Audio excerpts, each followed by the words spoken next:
Hello, everyone. This is Dr. Roger Paul, and tonight we are going to study the foreword of the Urantia book, starting on page 4.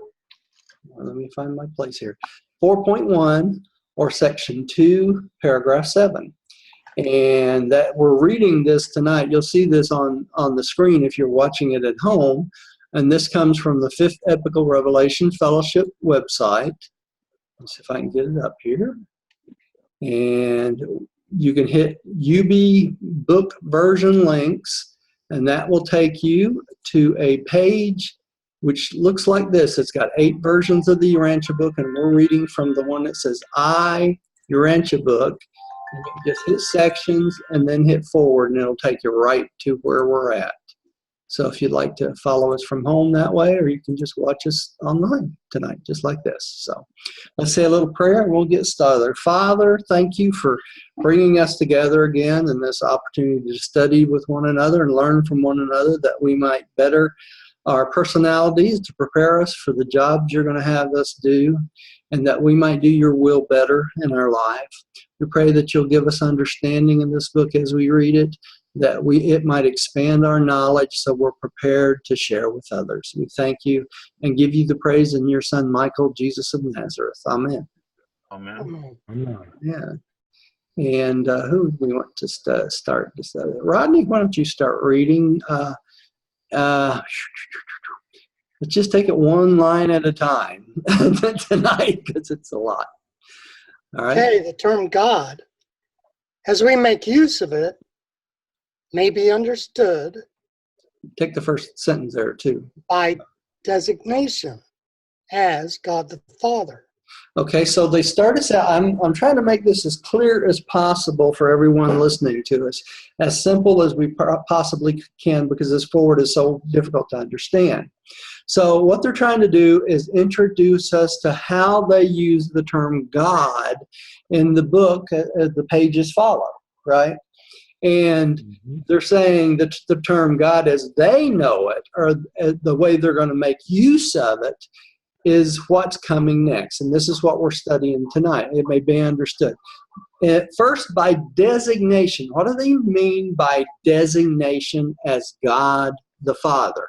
In other words, what they're saying is that the term God always comes back by design or designation to God the Father, regardless of whatever other things you add to this, and all these things we're going to talk about tonight. If you think of God and you always come back to God the Father, you're always what? Correct, right? Yeah. So God the Father is the basis for everything. So they're saying here by designation, when you say God, you can always refer back to God the Father, including all the many incarnations we're going to talk about that God has developed for us too, right?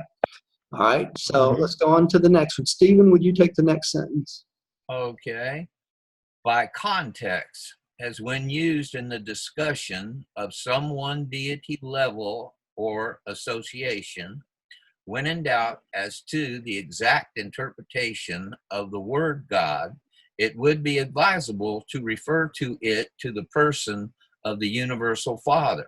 So regardless of how you look at it, if you take it as context, you can always bring it back to the first person of deity, which is the universal Father, right? That's an exact interpretation of the word God. But they say here in that same sentence, when used in the discussion of some one deity level or association, what are they talking about there? They're talking about the many levels of God incarnate through the Son, the Spirit, the Supreme, the sevenfold, His creator sons, and the creative daughters, right? So if you talk about it in discussion of one deity level or the association of many deity levels, by context, you can always refer back to the first person as the universal Father. And we found that out last week, didn't we, in our discussion of the Trinity. Okay. Bill, would you take the next one? Okay. The term God always denotes personality. deity may or may not refer to divinity personality. Okay, so if you think of this, what would be a good example of the term God being used or a deity being used which does not have personality, right? You could say the unqualified absolute, but that would not be totally correct, because the unqualified absolute comes from God the Father, right? So it's got personality in God the Father. But it would not be considered a divine, right? Like the other absolutes, right? There also may be terms used as God in the higher echelons of the super universe administration that we would consider God, but it does not have a personality as we know it, like we have a personality, right? Like the pre-personal fragments, right? That's a deity, your thought adjuster, but it doesn't have personality, so it doesn't denote personality, right? Because the personality is given to us to fuse with it later. Okay? Right. All right. Diane, what did you The do? father fragment may not, is not a personality per se. It's not. It's, even though it's a actual fragment of God, it does not retain God's personality individually, because it gains its personality through the plan of God giving it personality through us, right? Right. All right. And then when we fuse, we give our personalities back to God through the Supreme. That's right. That's right. Okay. The word God is used in these papers with the following meanings. 1. God the Father, creator, controller, and upholder. The universal Father, the first person of deity. And that's what we've just been talking about. We can always come back to God the Father. He is creator, controller, and upholder of everything in existence, right? Without God, there is no existence. He is the first person of deity. He is the universal Father to all beings, not just some, but all beings, right? And 2, God the Son. God the Son's the coordinate creator, spirit controller, spiritual administrator, the eternal Son, the second person of deity. And we saw that in that chart last week, right? God the Son, in this second sentence here, they call the coordinate creator. Why is that? Because he is the creator of everything that is in conjunction with whom? God the Father. The Father. Right. Right? Remember when it says God, the eternal Son is the Word of God, and the Spirit is the action of God, and that's exactly what it is. The eternal Son, anything God's will, it's the Son's responsibility as the coordinate creator to make sure these things happen, right? He's also the Spirit controller and spiritual administrator. So everything in existence that has to do with spirit personality, which is our goal, right? We want to reach spirit personality eventually. And God the Son is in charge of all spiritual control. That's why God the Father has personality circuit, and God the Son has what? The spirit circuit, right? He's in charge of everything spiritual. He's the administrator of everything spiritual, right? Okay, Rodney, would you take the next one? God the Spirit.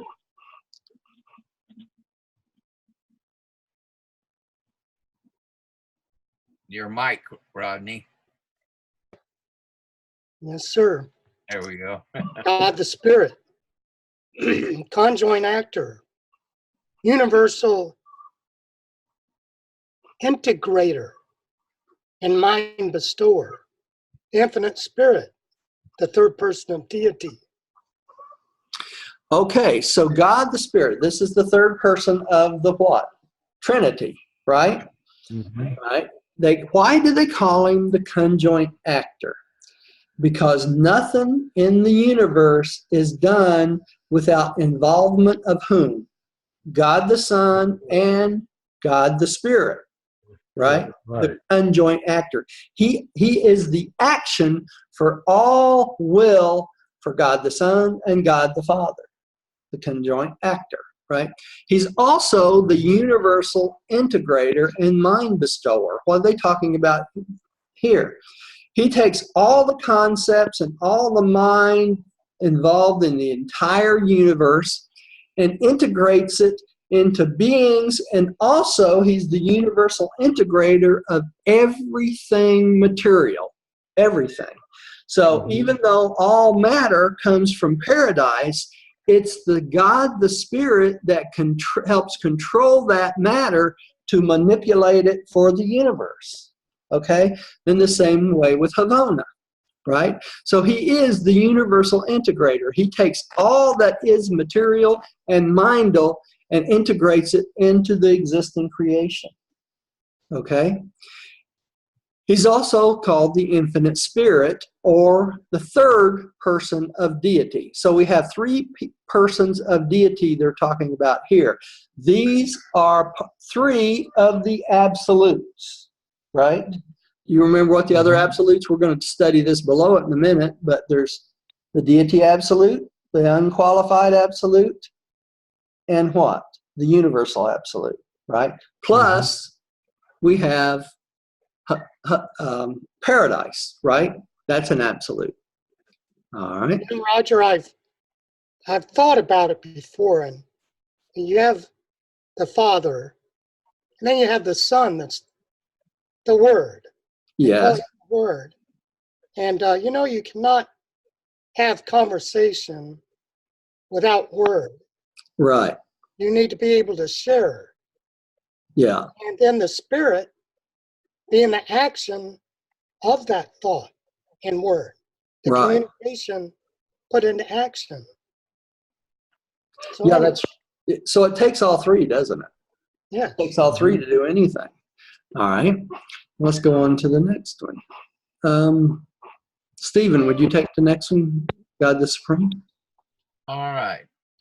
For God the Supreme, the actualizing or evolving God of time and space, personal deity associatively realizing the time-space experiential achievement of creature-creator identity, the Supreme Being is personally experiencing the achievement of deity unity as the evolving and experiential God of the evolutionary creatures of time and space. Okay, there's a lot in this paragraph. All right. Oh, yeah. Now we're talking about God the Supreme. God the Supreme was created by God the Father, God the Son, God the Spirit. Okay? God the Supreme is the time-space finite God. Okay? Being said that he's the finite God, he's associating who he is. He's already created before the universes were created. Okay? So he's integrating deity associatively realizing time-space experiential achievement. What are they saying here? He was already a personal deity before the universe began, okay? But the difference in God the Supreme and the three paradise, the three, God the Father, God the Son, God the Spirit, is the fact that he has room for experiential or time-space achievement. How is that? In other words, all the experience of every creature, including what it says here, the creature-creator identity, all the creator sons, all the creative mother spirits, all those beings such as that. He's taking the time-space experience and the achievement of these creators and beings like us, finite beings, and storing it away in God, the personality of God the Supreme, right? And in doing that, the Supreme Being is personally experiencing the achievement of deity. What are they saying there? He's experiencing the creator sons and the creative daughters and everyone involved with the creations of time and space. He's experiencing the achievement as these things evolve and become more and more perfect. God the Supreme is experiencing and holding all these experiences in a unified manner, in unity, okay? And eventually he will become the evolving and experiential God of the evolutionary creatures of time and space. So everything that we experience, every being from the beginning of time until we all reach light and life, God the Supreme is involved with and experiencing it with us and retaining that experience so that when we reach light and life, the Supreme God will come into full fruition. Roger? So he's growing just like us, right? So, Roger, Yeah.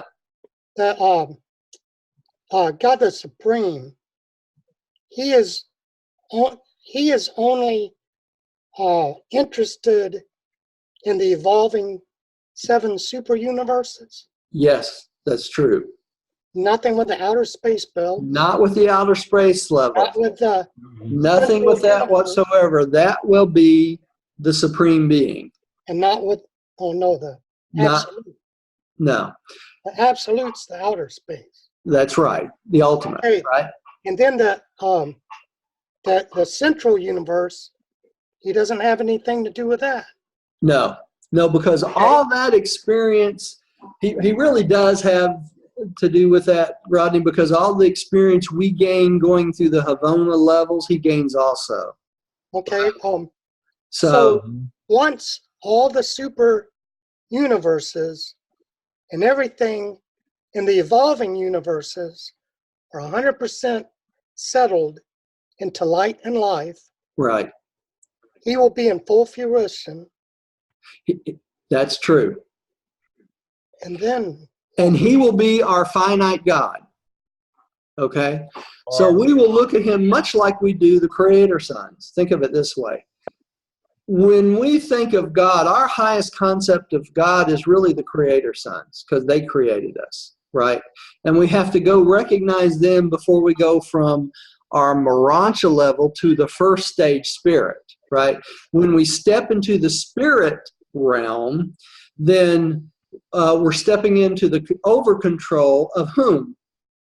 God the Son, or God the Son, the eternal Son, right? Mm-hmm. So when we step from the local universe, which is controlled by the local universe creative mother spirit and Michael, or Jesus of Nazareth, right?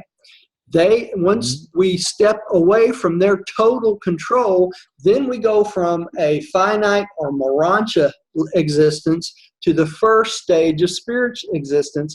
And even though we're going from one type of existence to another, the experience we gain is still going to add to this God the Supreme. Okay? So God the Supreme is like the umbrella over our entire pathway, if you think about it, right? And when God the Supreme has experienced all there is to experience in the 7 super universes, and we reach light and life in all 7 super universes, God the Supreme will be in full fruition. So that will still be our pathway to God the Father, won't it? Regardless of whether we've met him or not. Right? Because we have to realize whom before we go on to realize God the Spirit. We have to realize God the Supreme. Right? That's part of the pathway.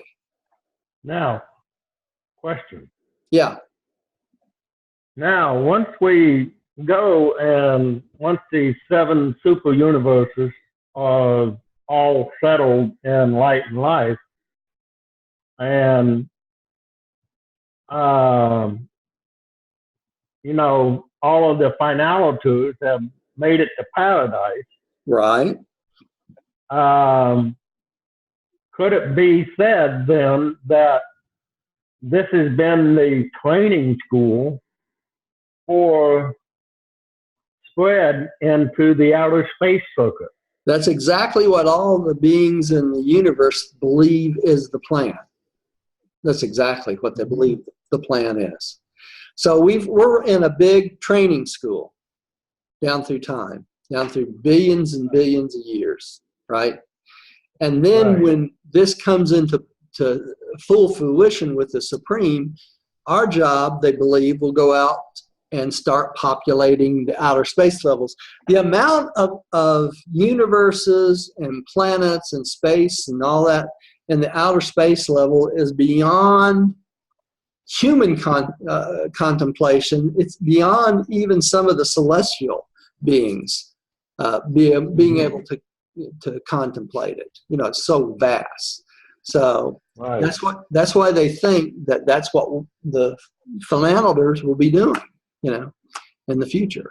So, and I'd have to agree at this point. Blows my mind. You know. Okay, let's move on. Who's up next? Yeah. Bill, I think you're up next. Okay. God the sevenfold. Right. Deity personality, anywhere, actually functioning in time and space. The personal paradise deity and the creative associates functioning in and beyond the borders of the central universe, and power personalizing as the supreme being on the first creature level of unifying deity revelation in time and space. This level, the grand universe, is the sphere of the time-space dissension of paradise personality in reciprocal association with the time-space ascension of evolutionary creatures. Okay, and this is very important because they talk about the dissension of paradise personalities and the reciprocal association of the time-space transcended and eventuated, or I'm sorry, the associated time-space ascension of evolutionary creatures. Okay, so as deity is coming down to us through to time and space, we are at the same time climbing up, ascending as evolutionary creatures to paradise. Right? Mm-hmm. Now, they're trying to explain God the sevenfold here as the deity personality anywhere actually functioning in time and space. So the sevenfold includes the seven master spirits, the ancients of days, God the Supreme, the creative daughters, right? And the creator sons, right? The creator sons, right. Right, all part of the sevenfold. And these beings are descending down to us in working with us and bringing deity down to us. And it's definitely the Supreme Being is involved with this because of our experience in and with the Supreme Being, right? All right, so they call this the unifying deity revelation in time and space. So these beings are coming down to us like the creator sons to teach us to reveal the concepts of God the Father, God the Son, and God the Spirit to us. Okay? So their job is revelation, if you think about it. And this is all just within the grand universe, right? In the time-space area of the universe, right? And in reciprocal to this, we are climbing the ladder as time-space beings, ascending the ladder as evolutionary creatures up to paradise, right? So that's what they're talking about, God the sevenfold coming down to us and us going up to it, right? All right. Let's see, Diane, would you take God the ultimate? Okay. God the ultimate, the eventuating God of super time and transcendent space. The second experiential level of unifying deity manifestation. God the ultimate implies the attained realization of the synthesized, absonite, superpersonal, time-space transcended, and eventuated experiential values coordinated on final creative levels of deity reality. Okay. Can I read that again? Yeah. Okay, so God the ultimate. Now we're taking the first step. Notice it says here it's the second level. You see that? Second experiential level. You see that in that paragraph? Yeah. Yeah. What was the first experiential level? That was the 7 super universes, right? That's our level. That's the experience. We're in the experiential level of the finite, right? The next step past that would be what? The transcendental, right? Time, space, transcending, the super personal. We're talking about absonite beings, right? So the second experiential level of unifying deity manifestation, or God the ultimate is working to unify the transcendental or the super personal beings of the universe with God the Father. Okay? And notice here it says, God the ultimate implies the attained realization of the synthesized absonite superpersonal. You see that? These are beings that are brought into existence. They aren't created. They're eventuated, right? And it's God the ultimate which is involved in this. Okay, so their values that they collect in Havona and in the outer space levels as they work out there with the unqualified absolute are eventuated experiential values, just like we have finite experiential values, right? So these eventuated experiential values basically are coordinated on final creative levels of deity reality by combining these into the God the ultimate. Does that make sense?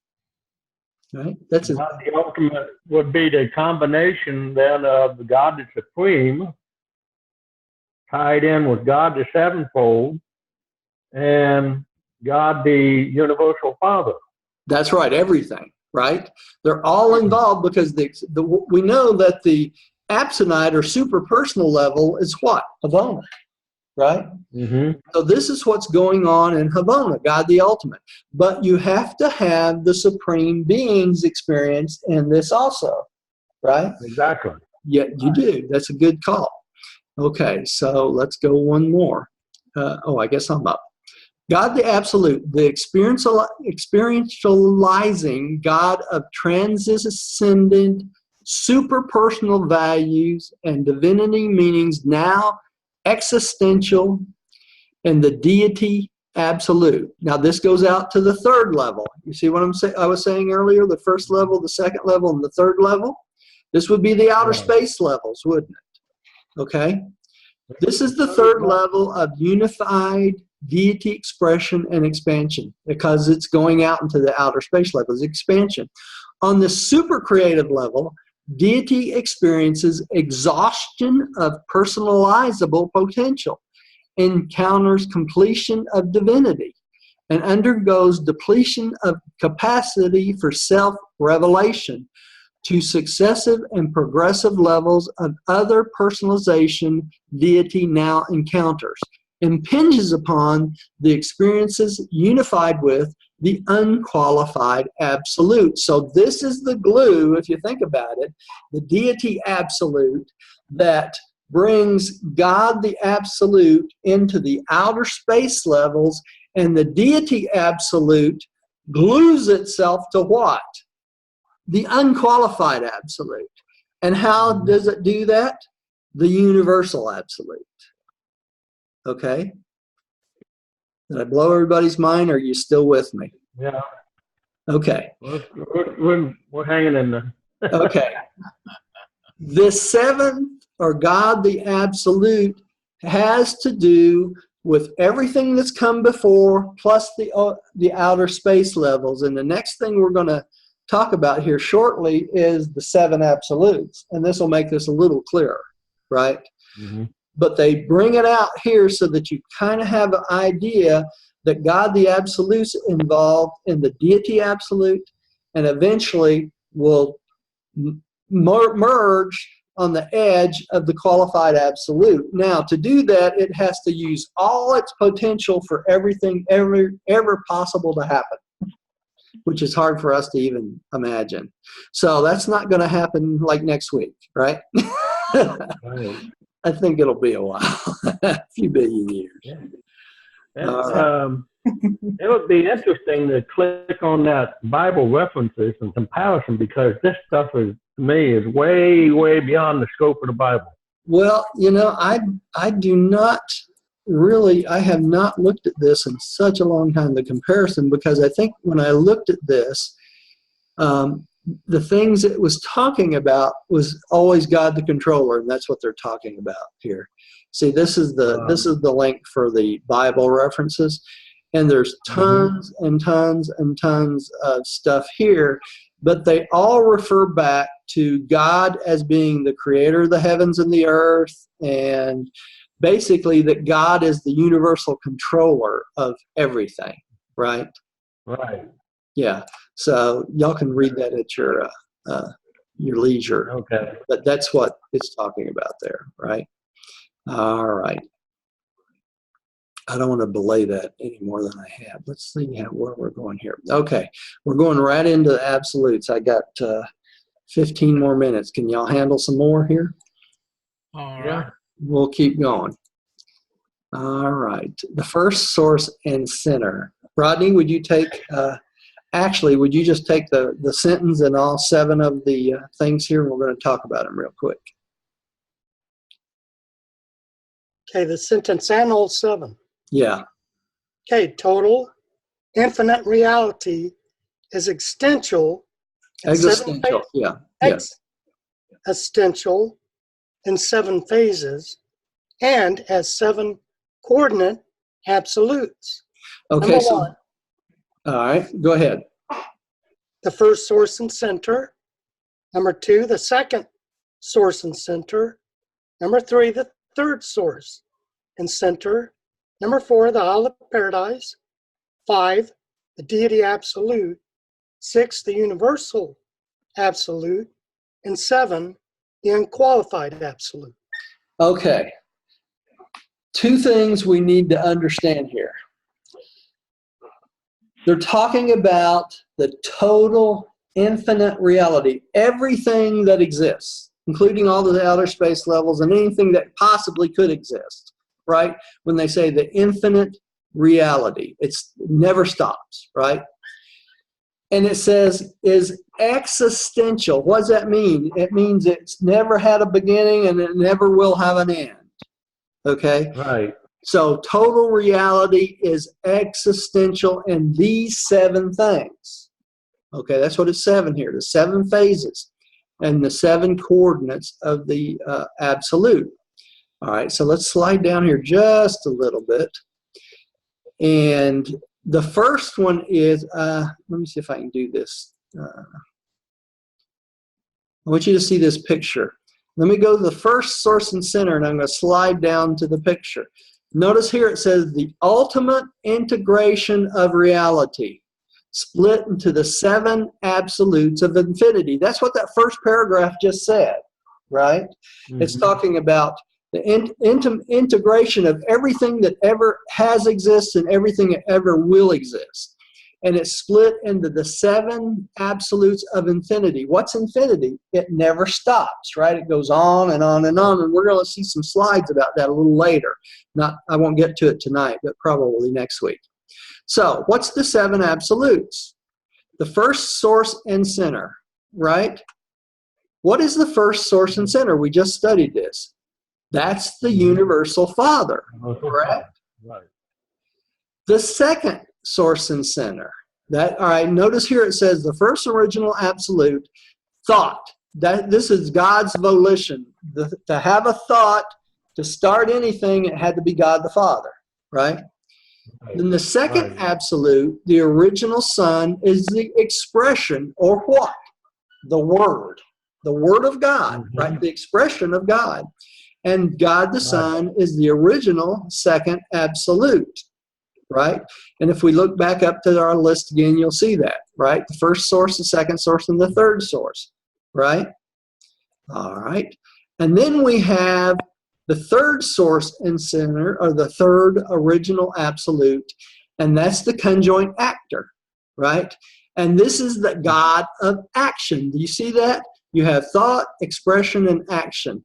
The will of God, the word of God, and the action of God. You see that? So those three things are always needed for anything to appear in the reality of the universe, right? Okay. What's the fourth absolute? Notice up here it says the fourth absolute is the Isle of Paradise, right? Right. The Isle of Paradise is not deity, right? It's not divinity, either one. The Isle of Paradise is a original absolute. It's a manifestation of the thought, the expression, or the word, and the action of these three created the manifestation of paradise. All that is physical, okay? All gravity, everything is controlled through paradise, right? So this, if you think about it, this is the volition of God, this is the word of God, this is the action of God, and this is the physical finite matter of God, right? All right, well, let's go one more. There's three more absolutes. The qualified absolute. The qualified absolute we would call the deity absolute, right? And that's the revealed spiritual absolute, all right, the fifth one. Then the universal absolute is the associative or resolving absolute between the physical and the spiritual and the unrevealed physical absolute. This one in the middle resolves this one with this one. You see that? The universal absolute. This is deity associated. This is deity associated. This is not.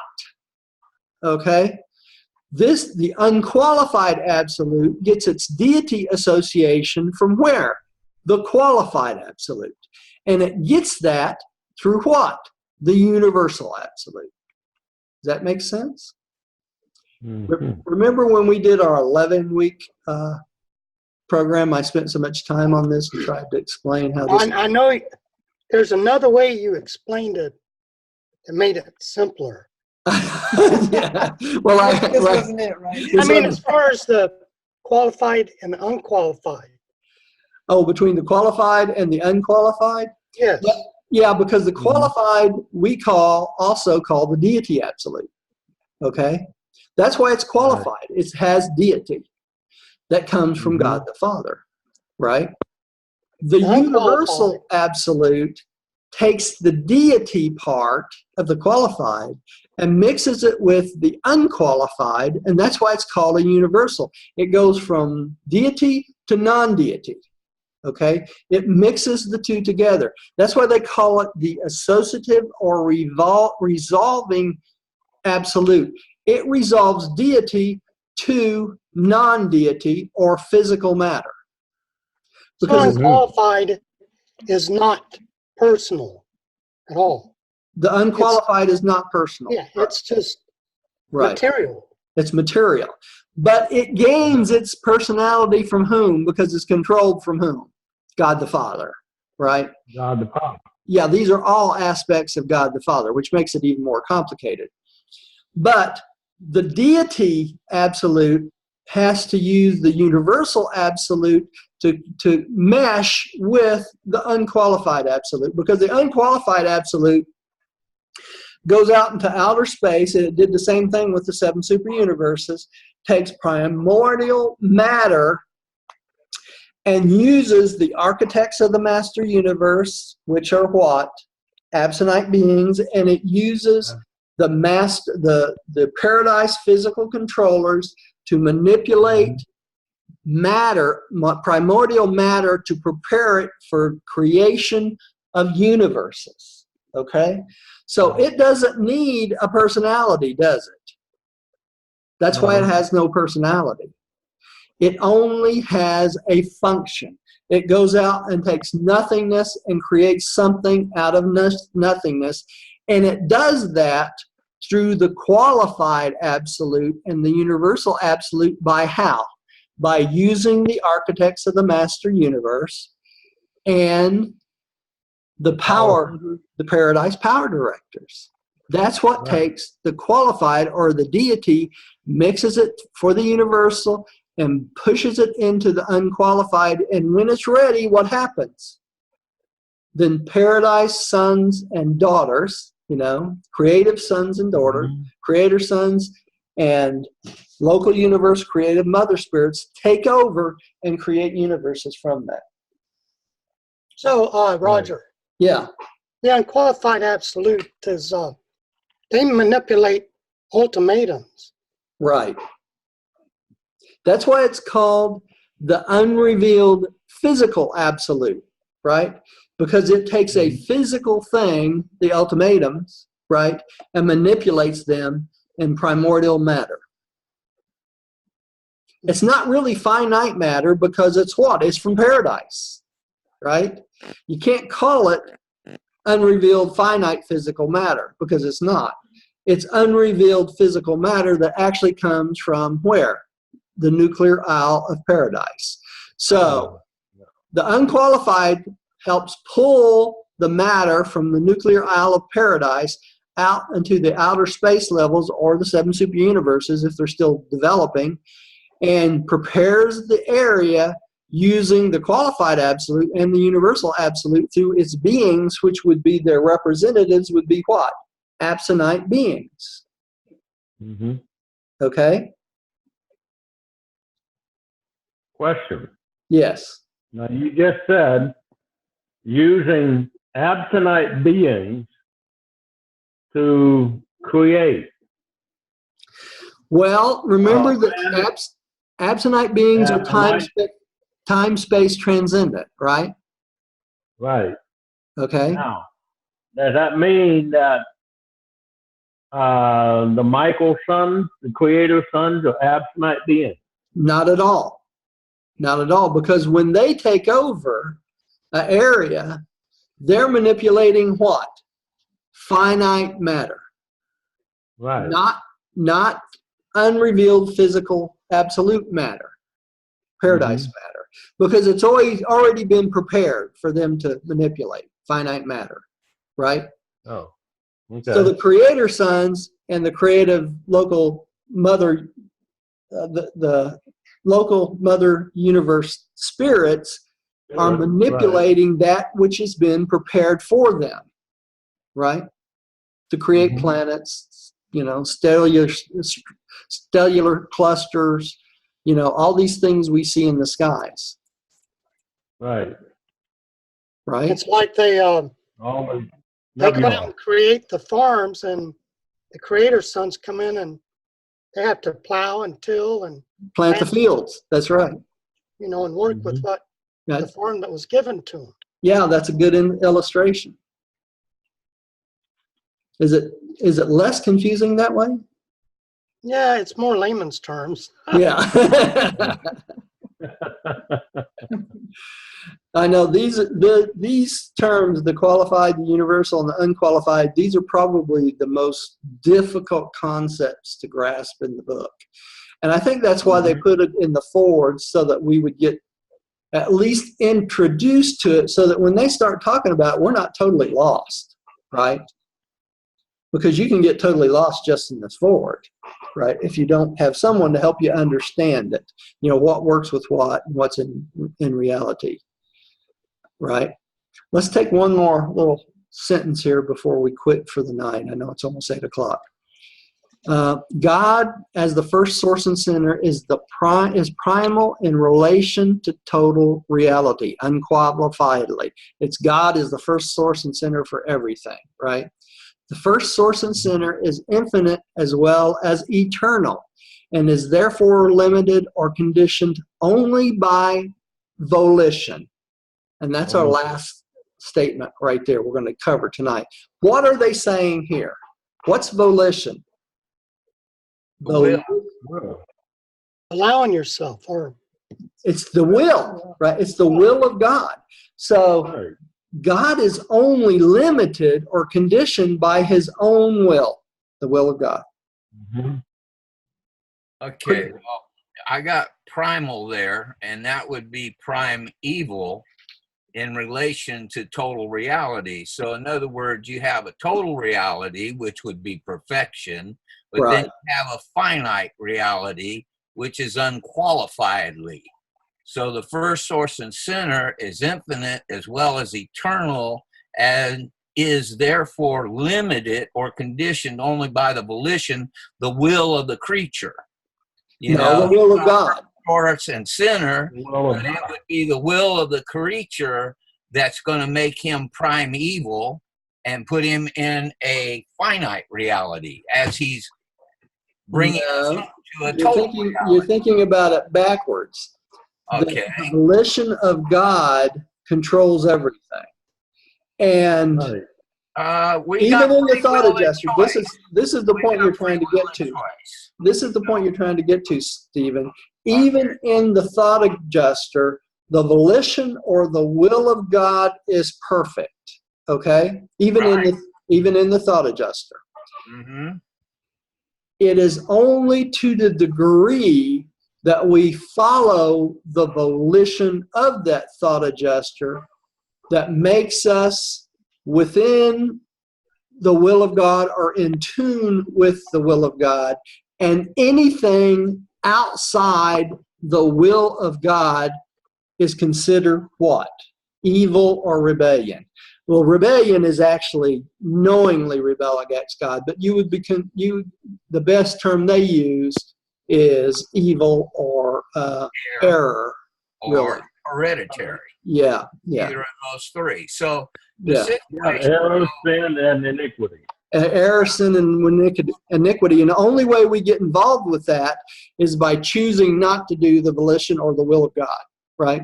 Okay, but the situation we're running into is when you start to deal with this in a spiritual standpoint, you're talking about faith in something, okay? Yes. And what did it say? There's trillions of beings that are fixing to give up because they just can't hold the faith. Okay, so we're always concerned about what our physical body is doing instead of what our faith is. And we really don't even need to be concerned about what the physical body is doing because it's going to be designed on what you believe. Yes. And if the truth will set you free, well, the only thing that binds you is the lie that you believe. So you got to keep searching for the lie that you believe to find the truth that'll set you free. Yeah. Okay? So it's like, okay, we can say we're going to reach light and life. Well, is this planet going to do it in our lifetime? I doubt that, seriously. Yeah, I doubt it too. But can you do it in this lifetime? There is a feasibility. Okay, you see, there is that possibility. Yeah, you can personally reach light and life. Yeah, but you can't do it if you don't believe you can do it, if you don't have the faith you can do it, and if you aren't on a proper path to do it. That's right. You see what I'm saying? And all of that path is a lie versus a truth. Yeah. And it's only when we understand that that lie is the only thing that's blocking us from a path of light and life. Yeah. Now, I want to bring something up about that too, the path of light and life. Remember, it mentions in Jesus's Urantia appearances that by the time he reached the seventh Urantia status, that he personally reached light and life as a Urantia being, right? So we know it can be done. And if we get even close in this world, of course, what we're talking about is adjuster fusion, if that happens, Yeah, I mean, our situation is, it doesn't really matter whether or not we reach it. What matters is that we believe we can. Yeah, and we strive for that. Yeah. That's the ticket to it. And we get so caught up in, well, I can't do it, and we drop ourselves down. Yeah. Instead of just understanding that it's up to us to have the faith and believe that we can. And if we get run over by a truck tomorrow, it doesn't matter. We can still take that belief with us. That's right. You know, That's and right. it gives us that stepping stone. But as long as we try to put it in how we feel in a physical body, we're not even close to it. You know, I know what you mean. millions and millions, billions of years. You know, we got to just eliminate that physical body and understand that spiritual reality. And This spirit, the physical body is just the temporary vessel. That's all it is. That's it. You know. Exactly. Okay. So, all right. Well, let's have a little short prayer and close. We're getting. Oh, did you want to say something, Bill? Huh? I wanted to bring something out. And the first, in 039 is the first source and center is primal in relation to total reality. Yeah. Mm-hmm. Now, total reality includes physical, spiritual, truth, error. But, it's God, the first source and center, is primal in relation to total reality. That means everything. Everything that exists, right? Total reality. Everything that exists. Yeah, that's right. Including the potential for good and the potential for evil. Right. Yeah, primal is prime evil, if you were to define that. So, he covers all the bases there, and well, they're not using primal as primeval in this sentence. They're using it as the primary relation to total reality. That's why they're saying primal. That's why they call him the first source and center. It's the very start of everything, right? That's what they're talking about. Prime. And the very start is evil. Well, it's not though. That's the whole point. God controls everything, and God is not evil. I understand that, but when I looked up the word, it didn't have it meaning anything but primeval. Well, primal is basically the start of anything. It's basically the start of total reality. It always comes back to the first source and center.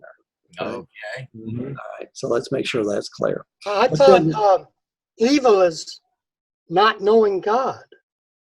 Evil is not knowing God, but that's really rebellion doesn't come into it until you knowingly rebel against God.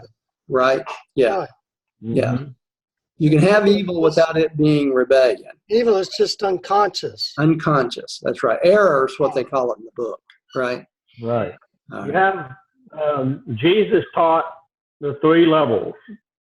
You got error, you have sin, and then iniquity. Right. That's what he taught to the Indian lad. Yeah. Tiglath. Would evil be like, it's the wrong thing to do, but you can't stop yourself from doing? No, because then you'd be conscious. Then you'd be conscious that you're doing an evil. So. And but that's more of a moral conviction. That's where morals come in. We do have these uncontrollable urges that we could say it's hereditary. Yeah. That drives us to do it, even though we know better and we want to stop it. We'll just take cigarette smoking or alcohol. Well, Stephen, you have to buy into the one statement you just made, which I don't buy into, and that is uncontrollable. Okay, nothing in this life is uncontrollable. It's a decision you have to make to do a certain act above all temptation of reality. And that is not what I call uncontrollable. I don't really believe there is such a thing as a mental function that is uncontrollable. Now, there's physical functions that are uncontrollable. I can tell you that from being a doctor. You have an autonomic nervous system sometimes goes awry, and you can have uncontrollable movements, you can have uncontrollable actions, uncontrollable speech, all sorts of things like that. But as far as the mental goes, we always have a mental choice. And to me, that is never uncontrollable. Okay? Mhm. So that's my personal opinion on that. So, so if Okay. you want to do something bad enough, regardless of what it is, okay, if you want to stop drinking, stop smoking, stop eating sugar, stop kissing your wife, I don't care what it is. If you decide, I am no longer going to do that, you have the willpower, you can do that, right? It's Mhm. just whether you realize you have the willpower to do it. So anyway, we're getting off on a total thing.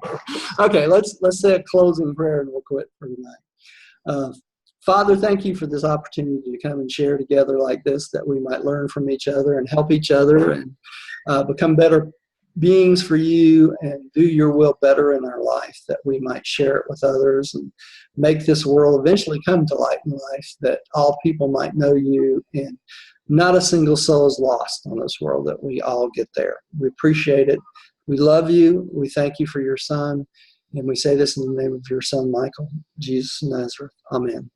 Amen. Stop the share here and stop the recording. Here we go.